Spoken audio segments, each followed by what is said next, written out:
14 फरवरी 2019 को आतंकवादियों ने जम्मू कश्मीर के राजमार्ग पर इंडियन आर्मी पर हमला कर दिया था, जिसमें 45 जवान शहीद हो गए थे। इस हमले के बाद पूरे देश में पाकिस्तान से बदला लेने के लिए आवाज़ें उठने लगी। इसके बाद हमारी इंडियन एयरफोर्स ने हमारे जवानों के बलिदान का बदला बालाकोट एयर स्ट्राइक से लिया। इसके बाद पाकिस्तान को पता चला कि अगर भारत बदला लेने पर आ जाए तो एयरफोर्स के यूज़ से भी पीछे नहीं हटेगा। इस हमले के बाद इंडियन एयरफोर्स को चौकन्ना रहने की ज़रूरत थी, क्योंकि इंडियन एयरफोर्स जानती थी कि पाकिस्तान कुछ न कुछ करने की कोशिश ज़रूर करेगा। 17 फरवरी 2019 को पाकिस्तान की एयरफोर्स ने भारत की वायु सीमा में प्रवेश किया।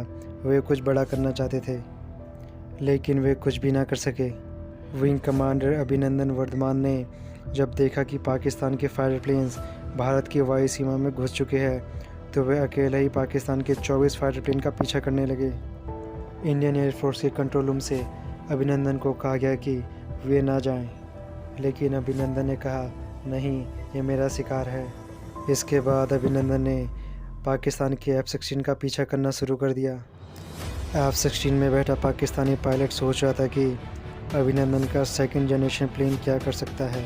पाकिस्तान के पायलट ने तेज़ी से फाइटर प्लेन को ऊपर नीचे करना शुरू कर दिया ताकि अभिनंदन उस पर निशाना ना लगा सके। अभिनंदन का प्लेन F-16 के जितना फुर्तीला नहीं था।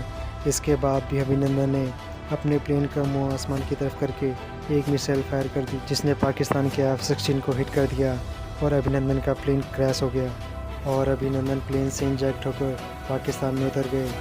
इसके बाद पाकिस्तान की सेना ने उन्हें अरेस्ट कर लिया। इसके बाद अभिनंदन को 1 मार्च को अटारी बहादुर बॉर्डर की सीमा से रिहा किया गया। ये बात उस समय भी सभी को बड़ी अजीब लग रही थी। आखिर पाकिस्तान कैसे अभिनंदन को इतनी आसानी से छोड़ सकता है। अब पाकिस्तान की संसद में जो खुलासा हुआ है, उससे पूरा पाकिस्तान हिल गया है। चलिए जानते हैं। Pawan talks, let's talk about something.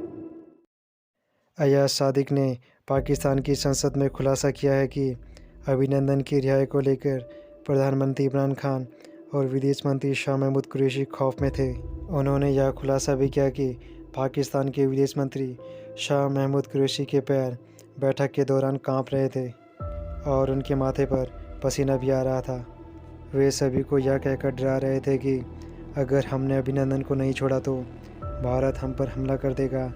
खुदा के वास्ते अभिनंदन को छोड़ दो। इस बैठक में इमरान खान ने हिस्सा नहीं लिया था। अयाज सादिक ने यह खुलासा भी किया कि भारत पाकिस्तान पर हमला नहीं करने वाला था।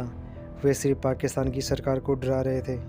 भारत अभिनंदन को जल्द से जल्द छुड़वाना चाहता था और पाकिस्तान की सरकार ने भी वही किया जो भारत की सरकार पाकिस्तान की सरकार से कराना चाहती थी। अयाज ने विपक्ष पार्टी पर यह आरोप भी लगाया कि अभिनंदन को कुलभूषण से ज़्यादा एक्सेस दिया गया। इन दावों से यह बात साफ होती है कि इंडियन आर्मी ने पाकिस्तान को डराने के लिए अपनी ताकत दिखाई थी, जिसे देखकर पाकिस्तान डर गया था और अभिनंदन को छोड़ने के लिए राज़ी हो गया था।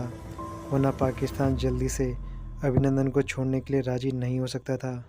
भारत एक शांति प्रिय देश है। भारत कभी भी पहले युद्ध शुरू नहीं करता। भारत की शक्ति देश की रक्षा के लिए है, किसी देश पर हमला करने के लिए नहीं।